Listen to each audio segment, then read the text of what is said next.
দর্শক, এইমাত্র ভূমিকম্প হয়েছে। যখন খবরটা পড়ছিলাম শুক্রবার 21শে নভেম্বর 2025 আজ সকালে একটি শক্তিশালী ভূমিকম্পে কেঁপে উঠেছে রাজধানী ঢাকাসহ বাংলাদেশের বিস্তীর্ণ অঞ্চল। স্থানীয় সময় আনুমানিক 10:38 যখন এই ভিডিওটা করছি, সাথে সাথে আমি ভিডিওটা শুরু করেছি।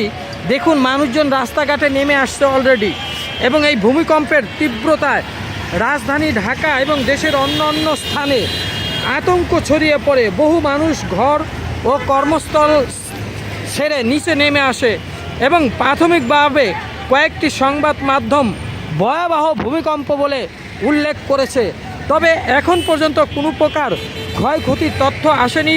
প্রাথমিকভাবে কয়েকটি সংবাদ মাধ্যমগুলো শুধু ভয়াবহ ভূমিকম্প বলেছে, এবং এই ভূমিকম্পের মাত্রা রিক্টার স্কেলে কত ছিল এবং এর উৎপত্তিস্থল কোথায়, এবং সেই বিষয়ে আবহাওয়া অধিদপ্তর থেকে এখনও কিন্তু কোনো কিছু পাওয়া যায়নি।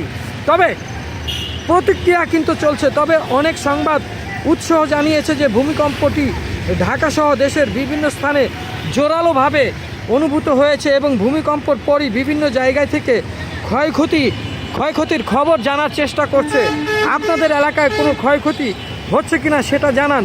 সময় শুক্রবার 21শে নভেম্বর 10:38 এই ভূমিকম্পটি হয়। ব্যাপক ভূমিকম্প অনুভূত হয়েছে কিন্তু এই দেশে।